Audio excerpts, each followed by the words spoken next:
નમસ્તે વિદ્યાર્થી મિત્રો, ધોરણ 10 વિષય ગણિત પ્રકરણ નંબર 9 ત્રિકોણમિતિના ઉપયોગો. અત્યાર સુધી આપણે 9 દાખલા સુધી ચર્ચા થઈ ગયેલી હતી. હવે આજે 10મો દાખલો. એક 80 મીટર પહોળા માર્ગની બંને બાજુએ સમાન ઊંચાઈના બે સ્તંભ શિરોલંબ સ્થિતિમાં છે. માર્ગ પર વચ્ચે આવેલ કોઈ એક બિંદુએથી બંને સ્તંભને ટોચના ઉચ્છેદ કોણના માપ 60° અને 30° જણાય છે. તો દરેક સ્તંભની ઊંચાઈ શોધો તથા બંને સ્તંભનો નિરીક્ષણ બિંદુથી અંતર શોધો. બે સમાન સ્તંભ એટલે AB અને CD તેમની વચ્ચેનું અંતર 80 મીટર કીધેલું છે. સ્તંભની ઊંચાઈ આપણે h ધારી લઈએ છીએ. ABથી કોઈ એક બિંદુ E છે જ્યાંથી આપણે બંને સ્તંભની ટોચને જોઈએ છે. બિંદુ Eથી A સુધીના ઉચ્છેદ કોણનું માપ 60° અને Dને જુએ છે તો ઉચ્છેદ કોણનું માપ ત્યાં 30° બને છે. આપણે BE બરાબર x મીટર ધાર્યો. આખું માપ 80 હતું એટલે ECને માપ 80 - x મીટર થશે. આપણી પાસે આકૃતિમાં બે ત્રિકોણ મળે છે, ત્રિકોણ ABE અને ત્રિકોણ DECમાં. AEB 60° થાય છે, માટે tan 60 AB/BE. tan 60ની કિંમત √3 છે. AB આપણે h ધારેલો છે અને BE આપણી પાસે x મીટર છે, માટે h બરાબર √3x થાય. આ મારું પરિણામ નંબર 1 મળી જશે. ત્રિકોણ DECમાં tan 30 બરાબર DC/EC. tan 30ની કિંમત છે 1/√3. DC આપણે h ધારેલો છે અને ECની કિંમત છે 80 - x. આ 80 - x ભાગાકારમાં સામે જાય તો ગુણાકારમાં થાય એટલે hની કિંમત 80 - x/√3. આ થયું મારી પાસે પરિણામ નંબર 2. પરિણામ 1 અને બંનેમાં જમણી બાજુ અલગ અલગ કિંમત છે, પણ ડાબી બાજુની કિંમત બંને બાજુ h જ છે એટલે 1 અને 2ને સરખાવતા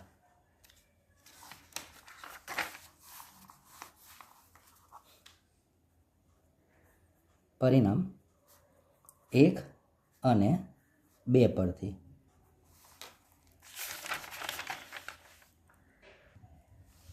√3x બરાબર 80 - x/√3 મળે. આ √3 ભાગાકારમાં સામે જાય તો ગુણાકારમાં એટલે √3x ગુણ્યા √3 બરાબર 80 - x.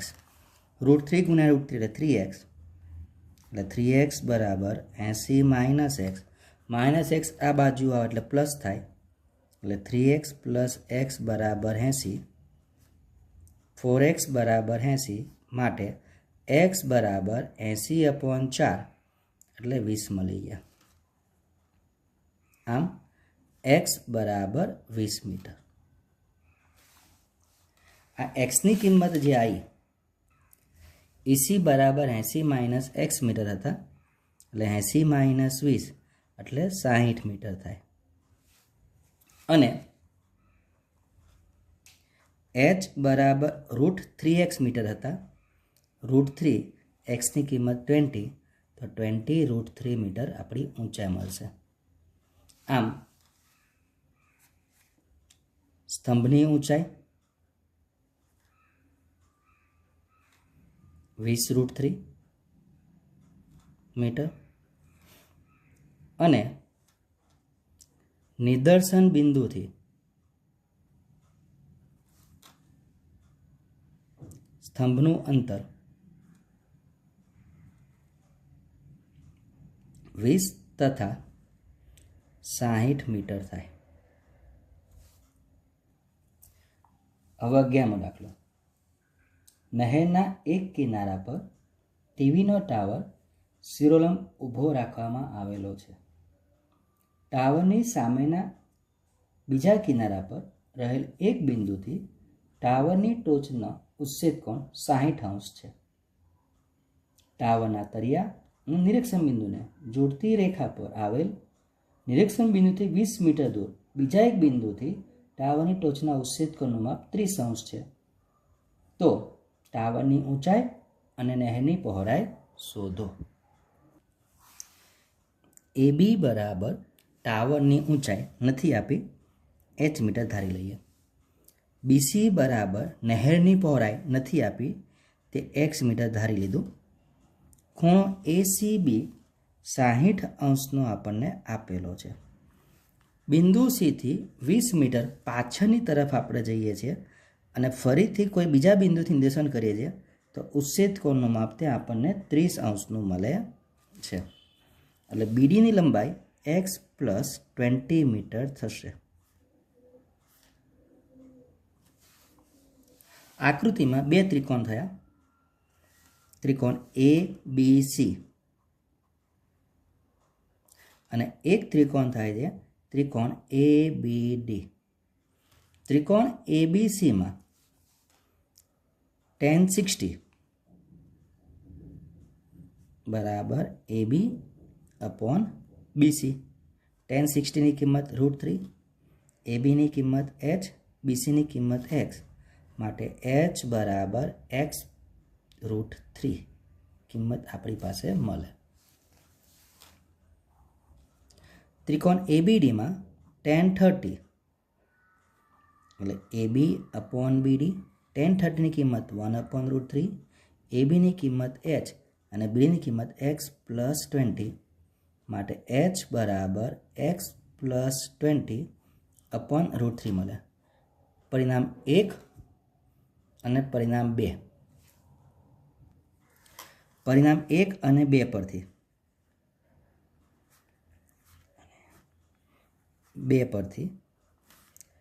x√3 બરાબર x + 20/√3. આ √3 ભાગાકારમાં, સામે જાય તો ગુણાકારમાં.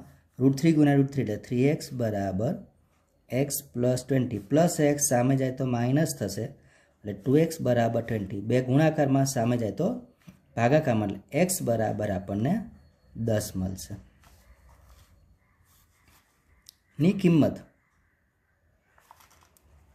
સમીકરણ 1માં મૂકતા h બરાબર x√3, xની કિંમત 10 તો 10√3h મળશે આપણને. આમ ટાવરની ઊંચાઈ 10√3 મીટર અને નદીની પહોળાઈ 10 મીટર મળે.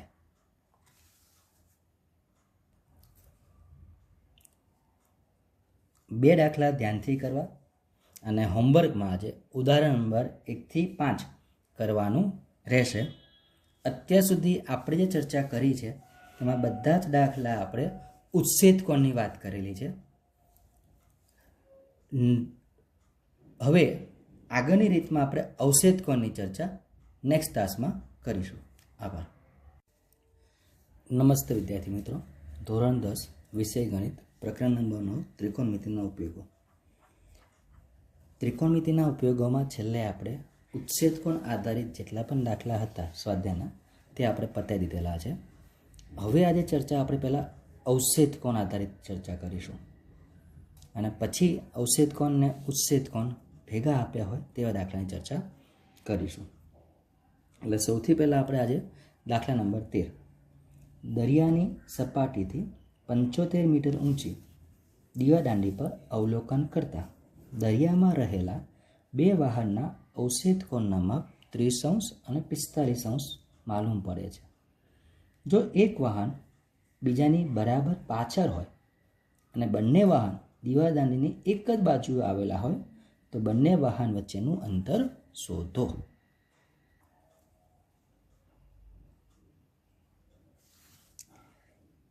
AB બરાબર દરિયાની સપાટીથી દીવાદાંડીની ઊંચાઈ જે આપણને 75 મીટર આપેલી છે તે ધારી લીધું. BC દીવાદાંડીથી પહેલા વાહનનું અંતર જે આપણે x મીટર ધારેલું છે. BD દીવાદાંડીથી બીજા વાહનનું અંતર તેને આપણે y મીટર ધારી લઈએ છીએ. CD બે વાહન વચ્ચેનું અંતર શોધવા માટે આપણે yમાંથી x મીટરને આપણે બાદ કરી દઈશું. આપણને અવષેધ કોણના માપ આપેલા છે.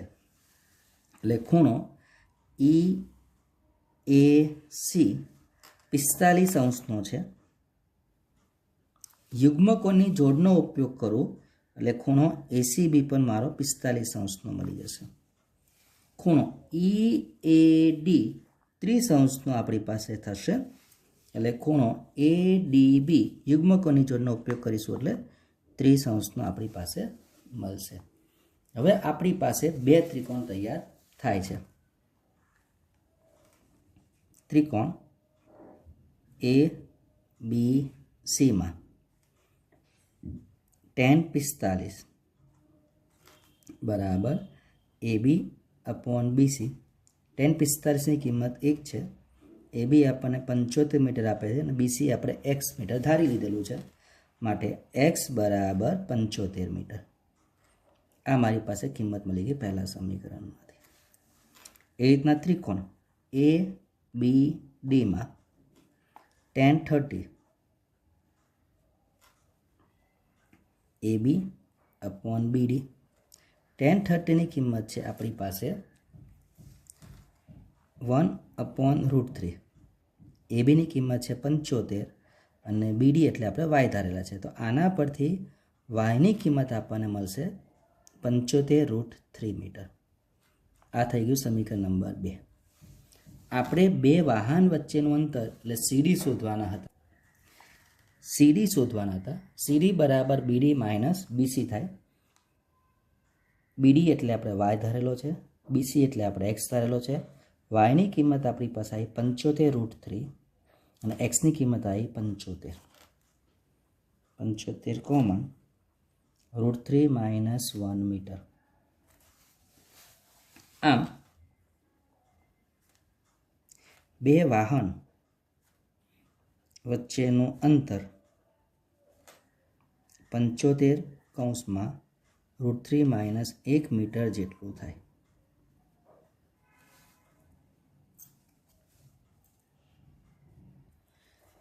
હવે દાખલા નંબર 12. 7 મીટર ઊંચી ઇમારત પરથી એક કેબલ ટાવરની ટોચનો ઉચ્છેદ કોણ 60° અને ટાવરના તળિયાનો ઉચ્છેદ કોણ 45° છે, તો ટાવરની ઊંચાઈ શોધો.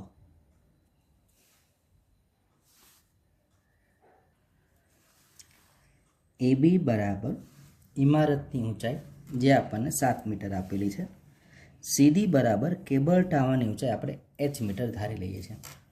BC એટલે ઇમારત અને કેબલ ટાવર વચ્ચેનું અંતર થશે જે આપણે x મીટર ધારી લીધેલું છે. ઇમારતની ઊંચાઈ પરથી કેબલ ટાવરની ટોચને જુએ છે, ત્યાં ઉચ્છેદ કોણ આપણને 60° આપેલો છે અને ઇમારતની ટોચ પરથી ટાવરની તળિયાને જોવે છે, તેના ઉચ્છેદ કોણનું માપ 45° આપેલું છે. એટલે ખૂણો DAE 60° અને ખૂણો EAC આપણી પાસે 45° આપણને મળશે. હવે આપણી પાસે બે ત્રિકોણ રચાય છે. એક છે ત્રિકોણ DAE માં અને બીજો એક ત્રિકોણ રચાય છે આપણી પાસે AEC માં. tan 60 બરાબર DE/AE. tan 60 ની કિંમત છે આપણી પાસે √3. DE ની કિંમત આપણે h - 7 મીટર અને AE ની કિંમત x મીટર. તો આના પરથી x બરાબર h - 7/√3 મીટર મળે. ત્રિકોણ AEC માં tan 45 બરાબર EC अपॉन AE થશે. tan 45ની કિંમત 1 છે, ECની કિંમત 7 છે અને AE આપણે x ધારેલા છે એટલે x બરાબર 7 મીટર આપણને મળશે. આપણે નંબર આપણી પાસે 1 અને 2 આપણને મળી ગયા. પરિણામ 1 અને 2 પરથી h -7 अपॉन √3 बराबर 7. आ √3 भागाकाરમાં સામે જાય તો ગુણાકારમાં એટલે h -7 बराबर 7 √3 -7 સામે જાય તો +5 માટે 7 √3 વત્તા 7 7 કોમન √3 + 1 મીટર થાય. આમ કેબલ ટાવરની ઊંચાઈ 7 √3 + 1 મીટર મળે.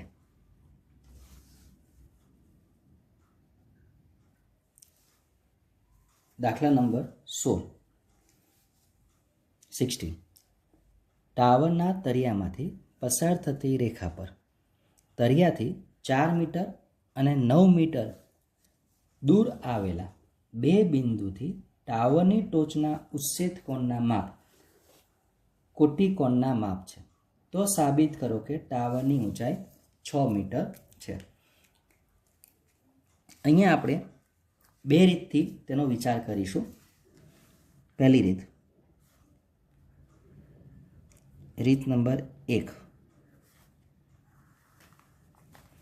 અને રીત નંબર 2.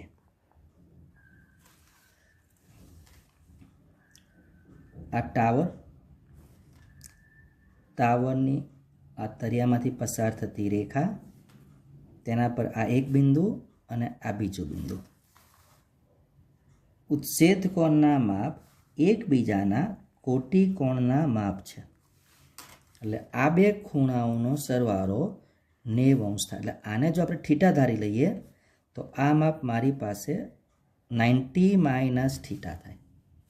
હવે અહીંયા આપણને ઉલ્લેખ નથી કર્યો કે બંને બિંદુઓ એક જ તરફ આવેલા છે, એટલે આપણે બે અલગ અલગ એટલા માટે વિચાર કરીએ છીએ. આ ટાવર, આ એક તરફનું બિંદુ અને આ બીજા તરફનું બિંદુ, બંને ખૂણાના ઉચ્છેદ કોણો એકબીજાના કોટિકોણ છે. એટલે આ થીટા, તો આ થશે મારી પાસે 90 - થીટા. A, B, C અને D. A, B, C અને D. ખાલી આકૃતિ જ આપણે બે રીતથી લઈએ છીએ. દાખલા માટે આપણે કોઈ બહુ ફરક પડવાનો નથી. અહીંયા આપણે ધાર્યું AB બરાબર ટાવરની ઊંચાઈ, જે નથી આપી, આપણે શોધવાની છે. h મીટર તેને ધારી લઈએ છીએ. BC બરાબર ટાવરથી પહેલા બિંદુનું અંતર,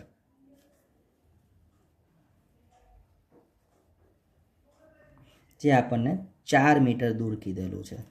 એટલે BCની કિંમત 4 મીટર થશે. BD બરાબર ટાવરથી બીજા બિંદુનું અંતર 9 મીટર આપણને કીધું છે. એટલે BD આપણી પાસે 9 મીટર થશે. હવે ઉચ્છેદ કોણના માપ એકબીજાના કોટિકોણ હતા, એટલે આપણે ACB થીટા ધારી લીધો, ખૂણો ધાર્યો, તો ખૂણો ADB 90 - થીટા થાય. હવે આપણી પાસે બે ત્રિકોણ રચાઈ ગયા. એક ત્રિકોણ રચાયો ABC અને એક ત્રિકોણ રચાયો ABD. માં tan થીટા એટલે AB अपॉन BC. tan થીટાના tan થીટા, ABની કિંમત નથી આપી અને BCની કિંમત 4 છે. આ મારું પહેલું સમીકરણ થઈ ગયું. ત્રિકોણ ABDમાં tan 90 માઇનસ થીટા એટલે AB અપોન BD થશે. tan 90 માઇનસ થીટા એટલે આપણી પાસે cot થીટા થાય. ABની કિંમત નથી આપી અને BDની કિંમત આપણને 9 આપેલી છે. આ મારું થઈ ગયું સમીકરણ નંબર 2. સમીકરણ 1 અને 2 પરથી આપણે જમણી બાજુનો જમણી બાજુ સાથે ગુણાકાર અને ડાબી બાજુનો ડાબી બાજુ સાથે ગુણાકાર કરીએ એટલે tan થીટા ઇન્ટુ કોટ થીટા AB અપોન 4 ગુણ્યા AB અપોન 9. 9 ચોકને 36 ભાગાકારમાં સામે જાય તો ગુણાકારમાં tan થીટા અને કોટ થીટાની કિંમત 1 એટલે 36 બરાબર AB સ્ક્વેર. માટે AB બરાબર વર્ગમૂળમાં 36. 36નું વર્ગમૂળ થાય 6 મીટર. આમ ટાવરની ઊંચાઈ 6 મીટર થાય, જે આપણે સાબિત કરવાનું તે અહીંયા પૂરું થયું.